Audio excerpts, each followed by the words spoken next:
Mesdames et messieurs, bonsoir et bienvenue à ce rendez-vous du 20h. Voici les titres. À la une de cette édition, la situation du jour du Covid-19. 10 nouveaux cas positifs ont été recensés ce lundi. Il s'agit de 5 cas contacts et 5 cas issus de la transmission communautaire. Ces cas communautaires viennent de Guédiawaye et Touba.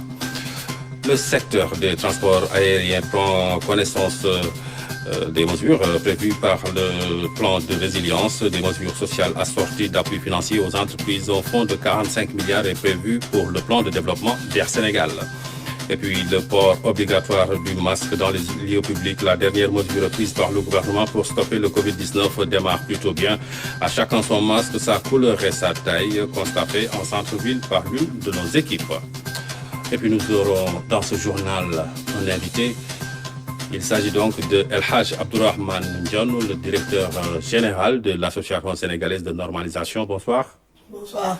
Alors, M. Ndione qui sera sur ce plateau pour nous parler de l'action de l'ASN dans le cadre du Covid-19, notamment en ce qui concerne le respect des normes des biens et services commercialisés au Sénégal. Le ministre du Tourisme et des Transports aériens a rencontré ce lundi le secteur aérien pour présenter les mesures prévues dans le plan de résilience, des mesures sociales assorties d'appui financier en faveur des entreprises. Un fonds de 45 milliards est destiné au plan de développement d'Air Sénégal. Cheikh Bamba Gueye. Après le tourisme, le ministre Alioune Sarr a réuni tout ce qui évolue dans le secteur des transports aériens. Le ministre est venu avec des mesures fortes. Le gel des cotisations patronales, paiement des engagements fiscaux et le paiement des dettes bancaires, des mesures qui protègent l'outil de production et les travailleurs. Nous avons plus de 4000 personnes qui travaillent au niveau de AIBD et donc il est important justement que ces personnes qui étaient là aujourd'hui au niveau des syndicats de travailleurs soient également rassurées quant à ces justement dispositions prévues par le chef de l'État pour que aucun emploi ne soit supprimé. Et donc, naturellement, ce sont des éléments que les entreprises ont intégrés dans la stratégie. Dans le plan de développement de Air Sénégal, 45 milliards de francs CFA sont mobilisés par l'État pour accroître ses performances. Et là, ce qu'on doit faire, c'est maintenir déjà notre capacité. Nous allons financer le maintien des licences de nos pilotes. Nous allons devoir financer le maintien de navigabilité de nos avions. Nous allons devoir financer le maintien opérationnel de nos activités au sol. Et à côté de cela, maintenant, nous allons continuer à préparer la suite, développer les nouveaux produits d'Air Sénégal.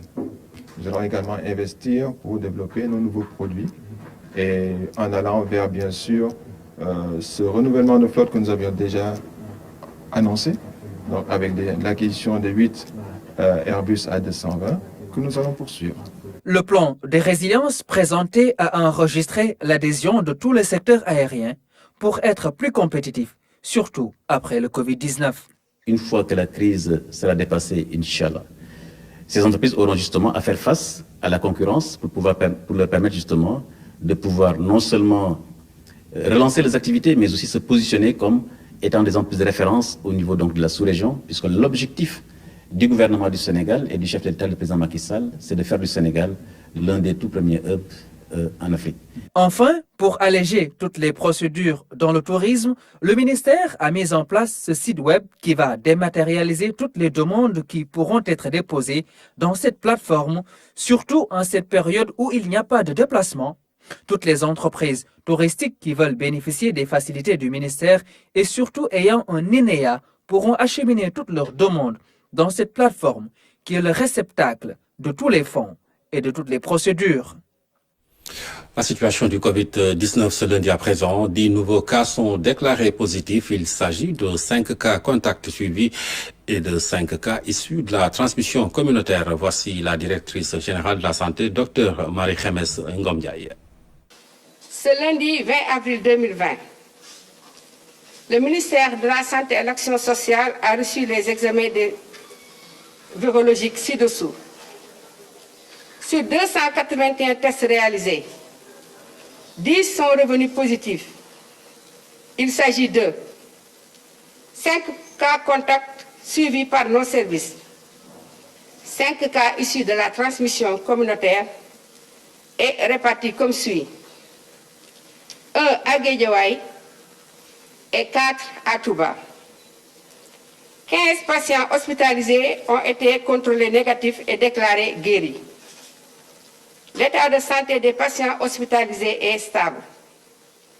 À ce jour, 377 cas ont été déclarés positifs, dont 235 guéris, 5 décédés, 1 évacué et donc 136 sous traitement.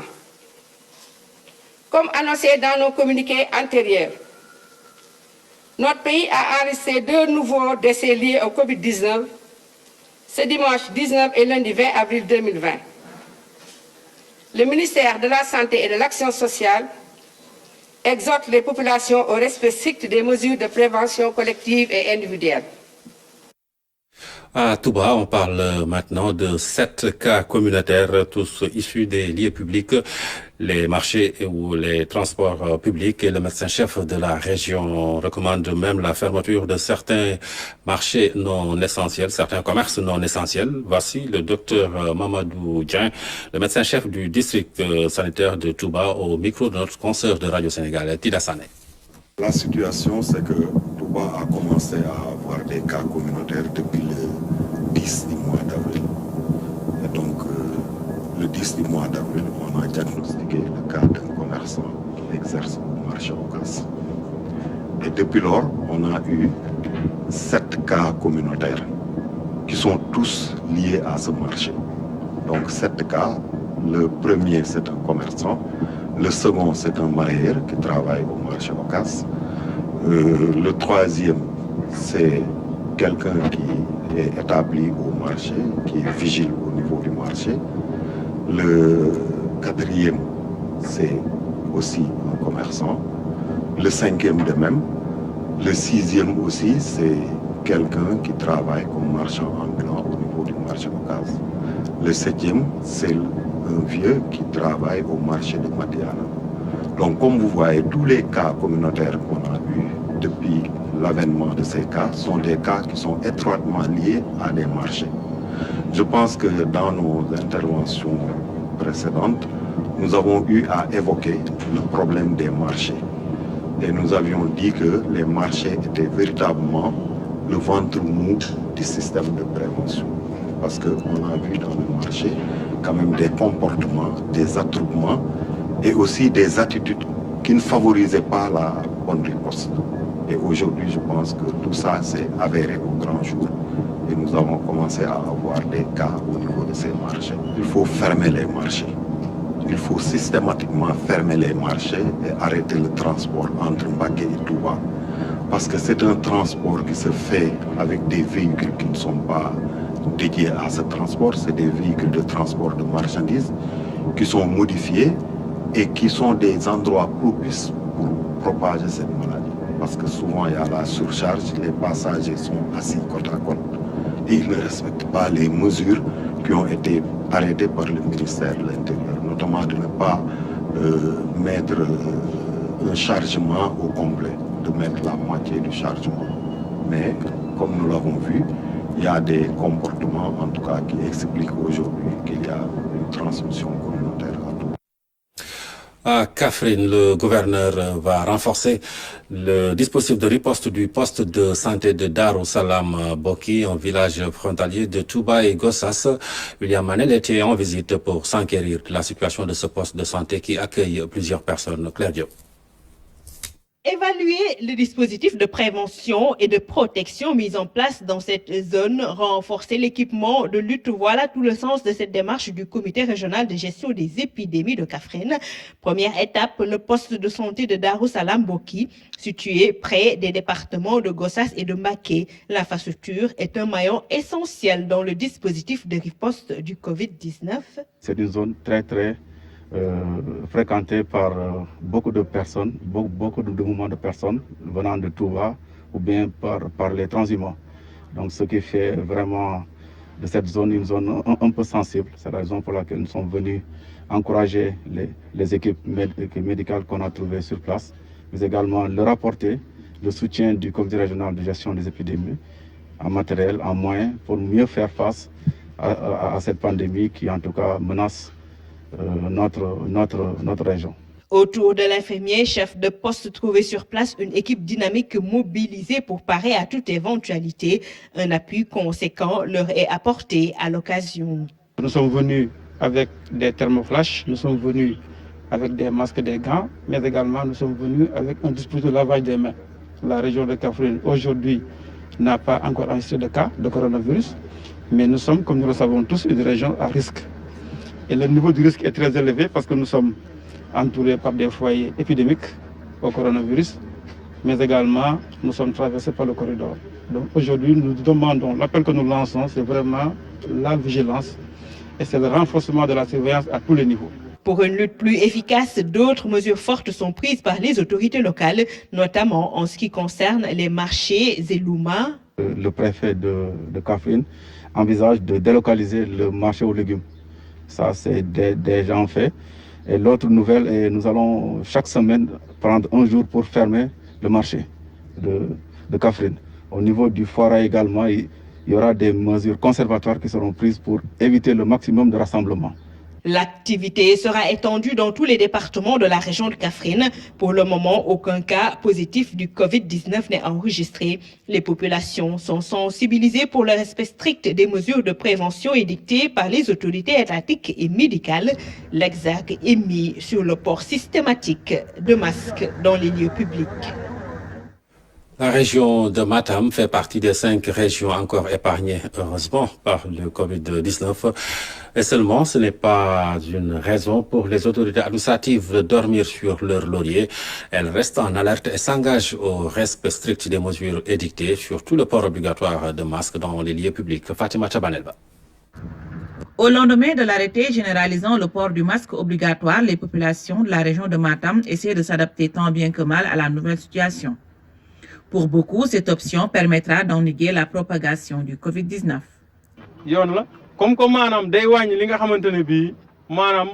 C'est normal si c'est pour diminuer la propagation du virus.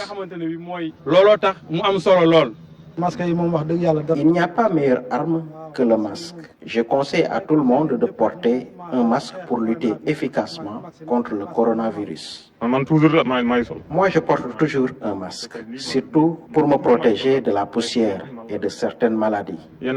Même si la région est jusque-là épargnée par le coronavirus, il n'en demeure pas moins qu'il faut rester en alerte et faire respecter les mesures édictées. Ce qu'on cherche aujourd'hui, c'est tout simplement de couper la chaîne de transmission de ce virus-là qu'on appelle le Covid-19. En exigeant de tous le port du masque au niveau des lieux publics, peut-être qu'on pourra freiner rapidement cette contamination communautaire.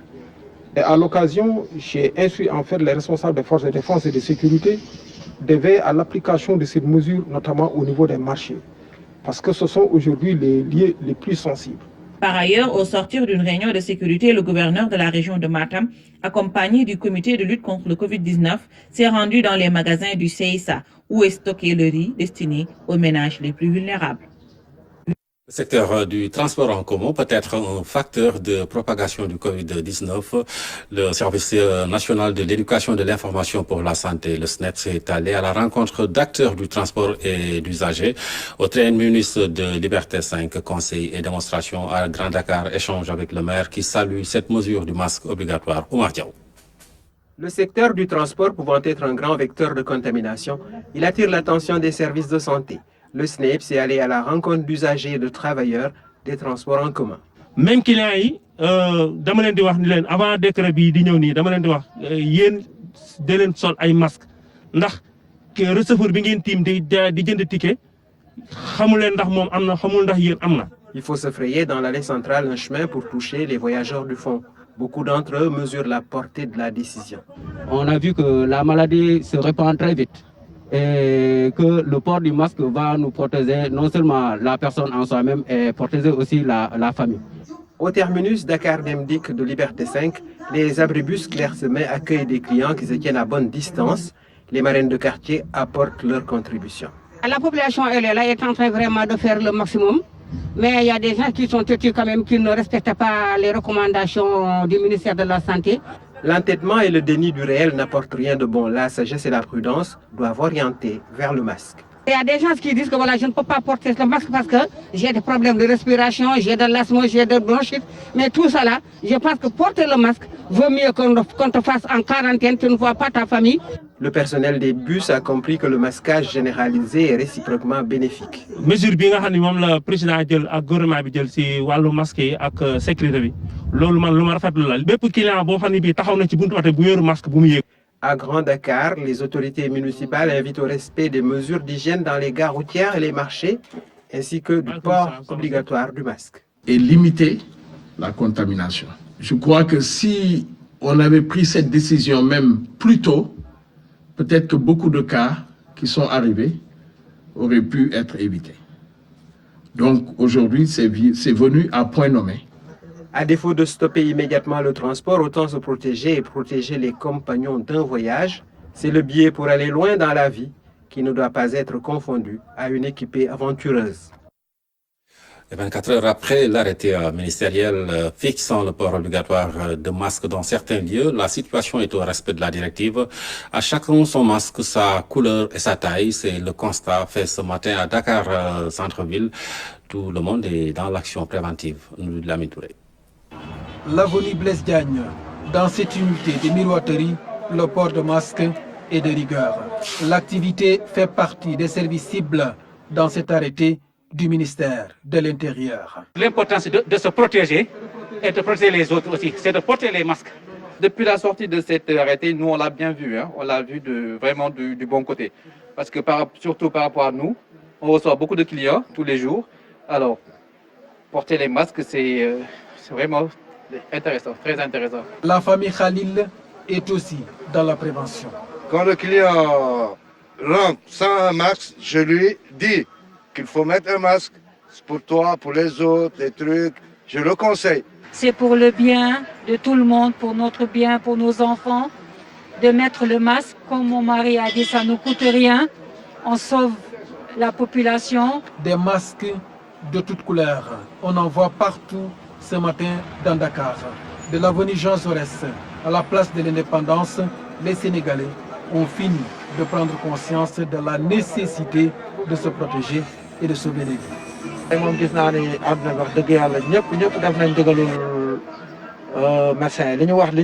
J'ai constaté aujourd'hui un respect général du port de masque. Partout, c'est visible. Les services de l'administration publique, le secteur privé, les lieux de commerce et les moyens de transport sont concernés par cette directive ministérielle. Elle intervient dans un contexte où les cas communautaires inquiètent. Ici, la vigilance est une affaire individuelle et collective à la fois pour ces Sénégalais lambda. Il faut être citoyen avant qu'on te le dise, quoi. Ça va passer dans l'air. Dans la lutte contre le coronavirus, l'État du Sénégal a décidé de passer à une vitesse supérieure. Le port de masque est devenu une réalité visible partout ce matin dans Dakar.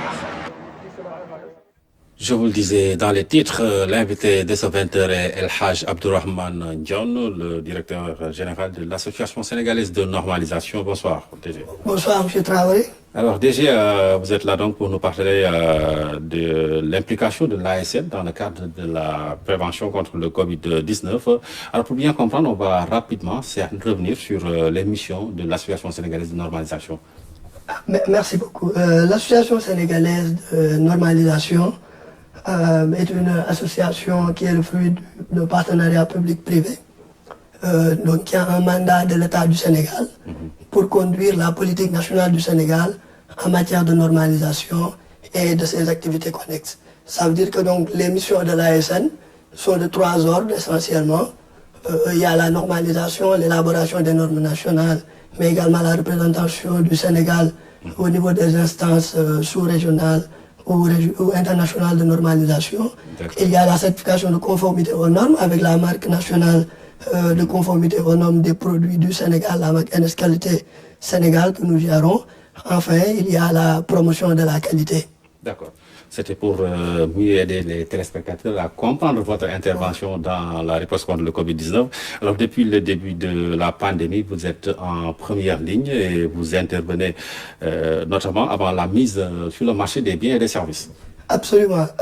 Comme vous l'avez souligné, depuis le début de la pandémie, avec notamment les orientations dégagées par la plus haute autorité, M. le Président de la République, M. Macky Sall, l'Association sénégalaise de normalisation est une entité rattachée au ministère de l'Industrie. Donc, M. le ministre de l'Industrie du Sénégal, M. Moustapha Diop, nous a instruit donc depuis les premières heures à travailler sur l'élaboration de normes qui serviront de base, donc de référence pour la fabrication de ces moyens de prévention que sont les masques, mais également les gels hydroalcooliques.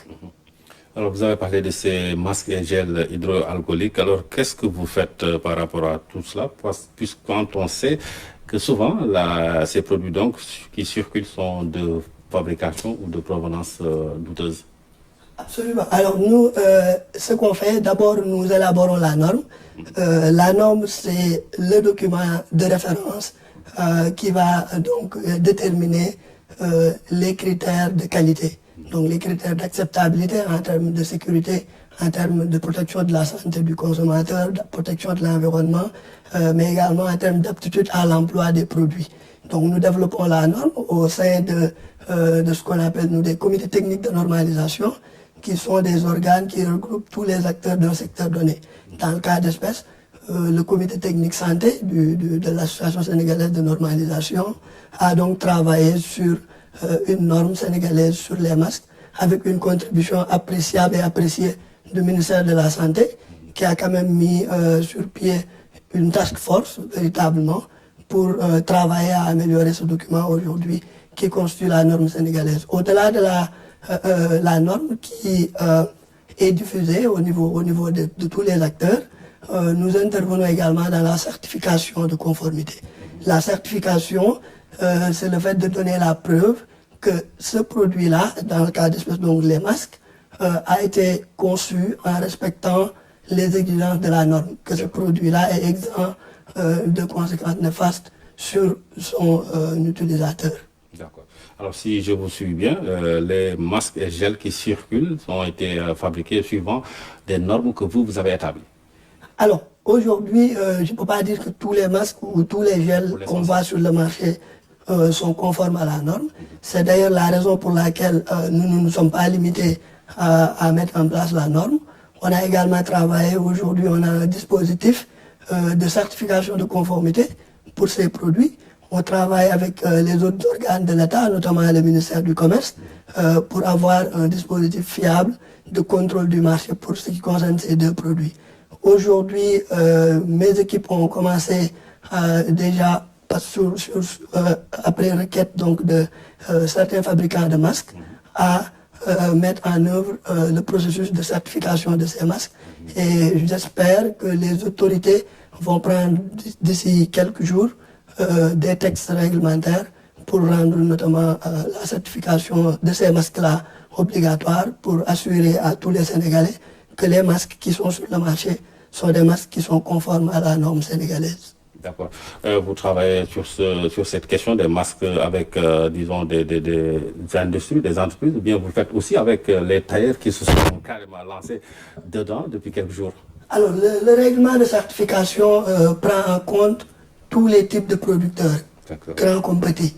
On a un mécanisme de certification adapté à la taille de l'entreprise et aujourd'hui, vous n'êtes pas sans savoir que le ministre Moustapha Diop, le président de la République, lui a confié en tout cas la coordination de la confection de ces masques au niveau national. Et nous travaillons avec notamment les autres structures d'encadrement de l'État. Il y a la DPME qui accompagne certains fabricants, il y a la DER notamment qui accompagne plusieurs fabricants à la fabrication de ces masques et nous on les appuie dans le dispositif donc d'assurance qualité, dans le dispositif d'évaluation de la conformité de ces masques-là. Et quand on parle de produits, on parle aussi souvent des risques auxquels des consommateurs peuvent s'exposer avec tous ces produits-là, justement.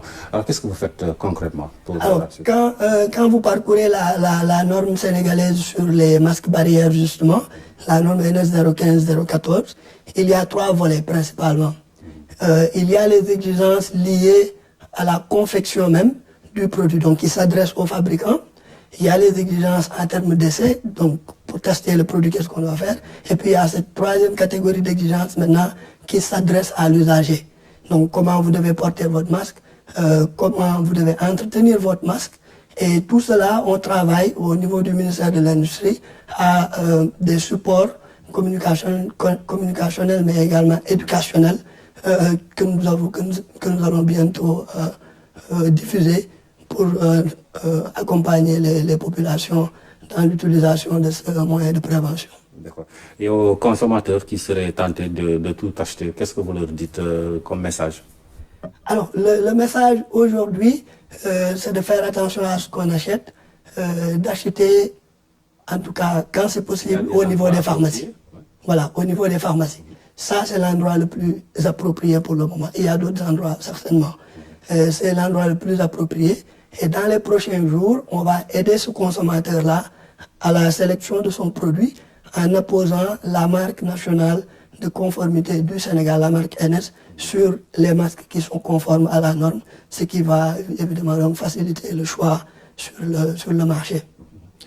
Et éviter éventuellement des problèmes à ces consommateurs. Exactement. Voilà, M. El Hadj Abdourahmane Dione, merci d'être venu sur ce plateau nous parler du travail que fait l'Association sénégalaise de normalisation dans le cadre du Covid-19. Merci beaucoup, Jacques. Merci à vous. La suite de ce journal sur l'île de Gorée, le couvre-feu est total. Les insulaires respectent les mesures prises par les autorités. La nuit de la fête de Pâques, les autorités policières et municipales ont fait le tour de l'île pour constater l'effectivité des directives de l'autorité gouvernementale. Le récit de Pape Madikio. Les dernières images d'un crépuscule à Gorée, les retardataires qui débarquent en pirogue. La place publique est vide, l'espace commercial accueille ses derniers clients. L'heure du couvre-feu sonne, Gorée se barricade. Il est 20h03, donc le couvre-feu a commencé. Seul bruit à Gorée, celui des vagues. La seule silhouette, celle des hommes en tenue. Aujourd'hui, on va encore retourner sur le terrain, comme on l'a fait depuis le début du couvre-feu. L'objectif est de faire respecter la mesure édictée par la plus haute autorité, que les gens restent chez eux de 20h à 6h du matin. Descendre sur le terrain, l'autorité municipale veut s'enquérir du comportement au quotidien de sa population. Les jeunes maintenant, on ne les permet plus de jouer au football au terrain, ni à la plage. Même les jeunes qui jouent au billes et tout ça là, bon, on est obligé. Voilà, on est obligé. Certaines même vont jusqu'à la vouloir, mais ils savent que bon, on n'a pas le choix. Les lampions veillent sur l'île. Pas de touristes ou visiteurs. Le reflet des lumières donne vie à cette île historique, jadis grouillante de monde en cette période de fête pascale. Tout le monde est confiné chez lui, d'abord pour respecter bien entendu une décision de l'autorité, mais surtout pour être dans cette logique de lutte collective contre le Covid-19. Les restaurateurs sont aux abonnés absents. Les couloirs vide l'espace à une lumière dorée et tamisée. La maison des esclaves passe inaperçue. Voici l'image pittoresque, nocturne, qu'offre Gorée jusqu'à l'extinction de ces lampions au petit matin. Voilà pour le couvre-feu à Gorée sur l'international Covid-19 Organix. C'est le remède traditionnel proposé par le président malgache pour lutter contre le Covid-19. En attendant que les experts confirment l'efficacité de ce traitement, la pandémie continue sa progression. Plus de 165 000 morts ont été enregistrés. L'Europe se prépare progressivement au déconfinement et l'Organisation mondiale de la santé apporte des précisions concernant la gestion de la pandémie. C'est dans le Vala. L'Organisation mondiale de la santé a assuré ce lundi n'avoir rien caché aux États-Unis sur la maladie Covid-19 qui a fait plus de 165 000 morts et plus de 2 millions de personnes contaminées dans le monde depuis son apparition en décembre en Chine. Les premières mesures de sortie de confinement sont déjà annoncées en Europe. La France envisage un déconfinement dès le 11 mai. En Allemagne, la réouverture de la plupart des magasins d'une surface inférieure à 800 mètres est autorisée dès ce lundi. En Italie, les premières mesures d'allègement ne seront pas prises avant le 3 mai. En Espagne, à partir du 27 avril, les enfants enfermés depuis le 14 mars seront autorisés à sortir prendre l'air dans des conditions qui restent encore à préciser. La situation aux États-Unis est au bras de fer. Donald Trump, en faveur d'une relance rapide de l'économie, s'oppose à certains gouverneurs démocrates. La solution viendrait-elle de l'Afrique ? C'est la question que beaucoup se posent actuellement suite à l'annonce du président malgache. Andry Rajoelina a déclaré que son pays possède une solution pour enrayer le Covid-19. Baptisé Covid organique, c'est un remède traditionnel amélioré, à la fois préventif et curatif. Selon un dernier bilan, la Grande Île enregistre 121 cas de contamination, dont 39 cas de guérison. Aucun décès n'a été déclaré à ce jour. Il n'y a pas de maladie hémorragique du lapin, telle qu'annoncée hier dans un de nos reportages. La précision est du directeur du laboratoire national de l'élevage et des recherches vétérinaires. Toutefois, des échantillons sont reçus et des analyses sont en cours. Selon Dr Momar Talasek, les autorités sont en contact avec les laboratoires de référence pour déterminer les causes de cette maladie. Il est au micro de Ibrahim Ndong. Nous avons reçu des échantillons de lapin la semaine dernière avec une suspicion de fièvre hémorragique. Actuellement, le laboratoire est en train de procéder aux différentes analyses. Et comme vous le savez, nous disposons d'un plateau technique. Parce qu'en tant que laboratoire de référence au niveau de l'OAS, l'Organisation ouest-africaine de la santé animale pour tout ce qui est maladie zoonotique, depuis 2017. Et aussi laboratoire de référence dans le cadre du RESOLAP, depuis 2007, avec la FAO. Le LENERB dispose d'un plateau qui permet de faire ce diagnostic. Et pour les échantillons que nous avons reçus,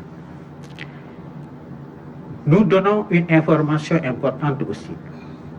Parce que c'est la première fois, à ma connaissance, depuis plus d'une vingtaine d'années, que nous recevons des échantillons de lapin. Et sur ce point, la maladie qui a été suspectée, la fièvre hémorragique du lapin, n'existait pas au Sénégal jusqu'à ce jour. Le laboratoire ayant un plateau technique, mais ne possède pas les amorces pour faire ce diagnostic biologie moléculaire. Mais nous avons aussi commencé à faire un diagnostic différentiel pour voir les autres pathologies du lapin. Parce qu'il est important de signaler qu'il ne s'agit d'une suspicion sur le terrain. Et une suspicion de maladie doit être confirmée ou infirmée par le laboratoire. Et les échantillons que nous avons reçus n'ont pas encore été ni confirmés, ni infirmés. Nous avons pris les devants en contactant nos partenaires pour bénéficier de ces amorces qui vont nous permettre de faire de façon précise le diagnostic de cette maladie qui a été suspectée. Et les laboratoires de référence pour cette maladie de fièvre hémorragique des lapins ont été contactés et nous espérons sous peu que nous allons recevoir ces amorces qui vont nous permettre de faire le diagnostic de façon précise. Voilà, ainsi prend fin cette édition. Le prochain rendez-vous avec l'information, c'est à 23h avec Mariama Dramé. D'ici là, passez d'excellents moments en compagnie des programmes de la RTS et restez bien sagement chez vous.